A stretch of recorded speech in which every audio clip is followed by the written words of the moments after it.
Hello everyone, welcome to my channel. দেখো আজকের এই ক্লাসে আমরা আরও কিছু গুরুত্বপূর্ণ বাংলা বাক্য খুব সহজভাবে ইংলিশে ট্রান্সলেট করব। দেখো আমাদের প্রধান কথা কি না, প্র্যাকটিস।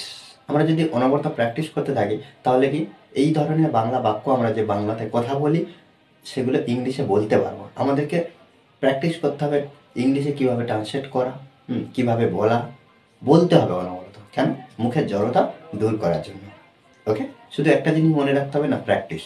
ওকে, দেখো এখানে কি আমি সেখানে গিয়ে ভুল করেছি, সে তোমাকে ডেকে ভুল করেছে, তারা যুদ্ধ করে ভুল করেছে। প্রত্যেকবার আমরা দেখতে পাচ্ছি যে ভুল করেছি বা ভুল করেছে, এই বিষয়টা যখন আমরা দেখতে পাবো বাক্যের ক্ষেত্রে, তখন আমরা কি করব না, স্ক্রুড আপ ব্যবহার করব। স্ক্রুড আপ, স্ক্রুড আপ,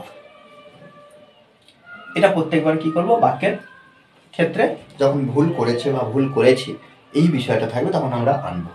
এবার বাক্যের গঠনটা কি হবে? ফার্স্ট টাইম কি করব, আমরা সাবজেক্ট আনবো, তারপর স্ক্রুড আপ, আমি সেখানে গিয়ে ভুল করেছি। তাহলে আমরা কি করব, সাবজেক্ট আমরা প্রথমে বসাবো, I screwed up, up, I screwed up, আমি ভুল করেছি।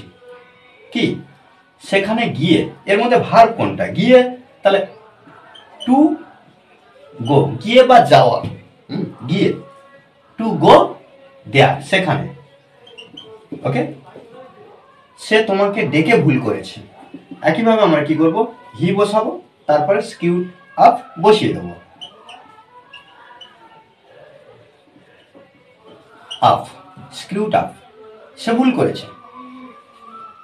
এই যে ডেকে, কাকে? তোমাকে, টু কল ইউ, তোমাকে ডেকে ভুল করেছে। তারা যুদ্ধ করে ভুল করেছে। একইভাবে আমরা কি করব, দে ব্যবহার করব, দে স্ক্রুড আপ, আপ, দে স্ক্রুড আপ, তারা ভুল করেছে যুদ্ধ করে, টু ফাইট। ওকে, আমি এখানে এসে ভুল করেছি, আই স্ক্রুড আপ,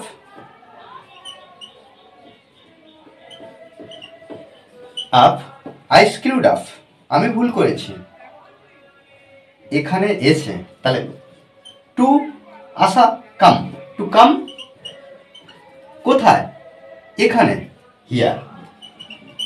ওকে, দেখো এইভাবে কিন্তু আমাদেরকে সুন্দরভাবে প্র্যাকটিস করতে হবে। প্র্যাকটিসের বিকল্প কিছু হয় না। আমরা যত প্র্যাকটিস করবো তত নতুন নতুন বাংলা বাক্য থেকে ইংলিশে ট্রান্সলেট করতে পারবো। ওকে, আর এই ক্লাসটি ভালো লাগলে অবশ্যই লাইক, কমেন্ট, শেয়ার। আর যারা এখনো পর্যন্ত আমাদের এই চ্যানেলটি সাবস্ক্রাইব করেননি তারা অবশ্যই চ্যানেলটি সাবস্ক্রাইব করে পাশে থাকবে। Okay, thanks for watching this video.